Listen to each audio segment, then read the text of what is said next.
teman-teman, selamat malam. Perkenalkan, nama saya Gimon Pratama Sulmodok, NIM 24238120038, kelas A, Prodi Pengelolaan Hutan. Jadi di sini saya akan menjelaskan tentang pengenalan GPS atau Global Positioning System. Yang pertama, pengantar GPS. Pengantar GPS ada 3. Yang pertama, definisi GPS. GPS adalah sistem navigasi berbasis satelit yang memungkinkan pengguna untuk mengetahui posisi mereka di permukaan bumi, baik secara horizontal maupun vertikal. Yang kedua, sejarah singkat mengenai GPS. GPS awalnya dikembangkan oleh militer Amerika Serikat pada tahun 1973 untuk tujuan navigasi militer dan digunakan secara penuh pada tahun 1995.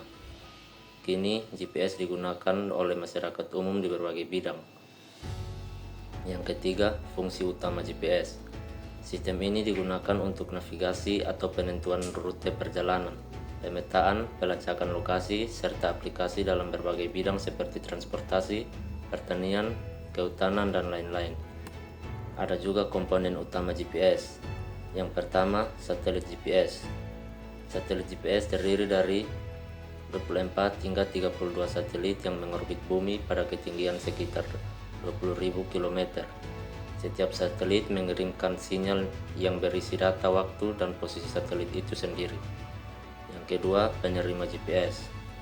Penerima ini bisa berupa perangkat yang dimiliki pengguna seperti ponsel, perangkat navigasi mobil, atau perangkat khusus lainnya. Perangkat ini menerima sinyal dari beberapa satelit dan menghitung posisi geografis berdasarkan data tersebut. Yang ketiga, stasiun kontrol. Terletak di bumi, bertugas untuk memantau dan mengatur orbit satelit serta mengoreksi data yang dikirimkan dari satelit. Stasiun kontrol juga memastikan satelit berfungsi dengan benar dan menjaga akurasi sistem GPS. Cara kerja GPS. Yang pertama, pengukuran jarak. Satelit mengirimkan sinyal yang berisi informasi waktu dan posisi. Penerima GPS menghitung waktu yang dibutuhkan sinyal untuk mencapai perangkat. Menggunakan waktu ini, penerima menghitung jarak dari satelit tersebut atau dikenal sebagai range. Yang kedua, triangulasi. Untuk menentukan posisi, GPS membutuhkan sinyal yang dari setidaknya 3 satelit untuk mendapatkan koordinat 2 dimensi atau lintang dan bujur, dan dari 4 satelit untuk menghitung posisi 3 dimensi atau ditambah ketinggian. Yang ketiga, penyelesaian posisi. Dengan menghitung jarak ke berbagai satelit dan menggunakan prinsip geometri, perangkat GPS dapat menentukan posisi pengguna pada permukaan bumi. Cara mengoperasikan GPS. Cara mengoperasikan GPS ada 3, yaitu yang pertama, menyalakan perangkat. Hidupkan perangkat GPS atau dalam ponsel, alat navigasi kendaraan, atau perangkat khusus, dan pastikan perangkat dapat menerima sinyal satelit. Yang kedua, mencari sinyal GPS. Perangkat akan mencari dan menghubungkan sinyal dari berbagai satelit di langit. Proses ini mungkin memerlukan beberapa detik hingga beberapa menit, tergantung pada lingkungan sekitar atau terbuka atau tertutup. Yang ketiga, menampilkan lokasi.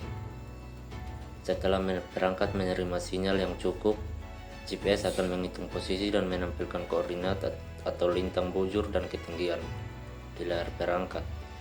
Untuk beberapa aplikasi, data ini juga dapat ditampilkan di peta digital. Tantangan atau kendala pada GPS. Yang pertama, kendala sinyal. Tertutupnya cakupan langit, kondisi seperti daerah perkotaan dengan gedung tinggi atau di hutan lebat dapat menghalangi sinyal dari satelit. Yang kedua, akurasi. GPS biasanya memiliki akurasi sekitar 5 hingga 10 meter. Faktor seperti cuaca buruk atau hujan lebat, badai geometrik dapat mengurangi akurasi sinyal. Yang ketiga, gangguan interferensi. Interferensi elektromagnetik. Sinyal GPS dapat terganggu oleh perangkat elektronik lain atau oleh sistem radar tertentu yang mengeluarkan gelombang radio. Yang keempat, baterai dan konsumsi daya. Pengguna GPS secara terus-menerus pada perangkat mobile bisa menyebabkan konsumsi baterai yang tinggi. Keuntungan GPS. Keuntungan GPS ada 4. Yang pertama, navigasi yang tepat pada efisien. Yang tepat dan efisien. GPS memungkinkan perencanaan perjalanan yang lebih efisien dengan memberikan petunjuk arah yang akurat dan waktu estimasi perjalanan. Yang kedua, pemantauan dan pelacakan.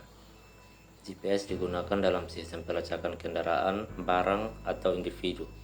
Ini sangat berguna dalam logistik dan keamanan. Yang ketiga, pengurangan kesalahan.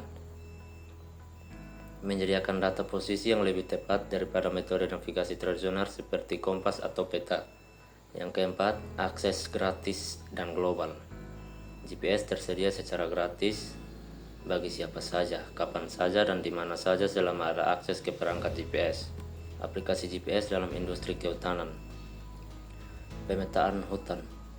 Yang pertama, pemetaan hutan. GPS digunakan untuk memetakan lokasi batas hutan, identifikasi jenis pohon, serta memetakan jalan dan rute akses dalam kawasan hutan. Yang kedua, pelacakan satwa liar.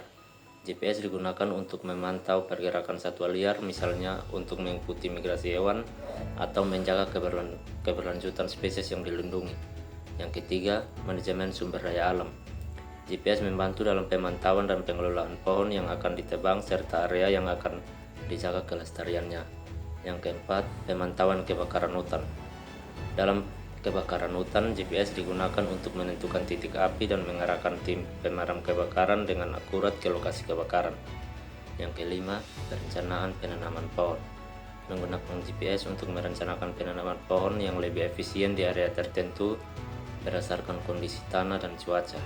Kesimpulan, GPS atau Global Positioning System adalah sistem navigasi berbasis satelit yang digunakan untuk menentukan posisi di permukaan bumi. Dengan 3 komponen utama satelit, penerima GPS dan sistem kontrol. Sistem ini memberikan akurasi tinggi dalam navigasi, pemantauan, dan pelacakan. Meskipun ada tantangan seperti gangguan sinyal dan akurasi yang dipengaruhi cuaca, GPS tetap menjadi teknologi penting yang digunakan di berbagai sektor termasuk transportasi, kehutanan, dan pemetaan.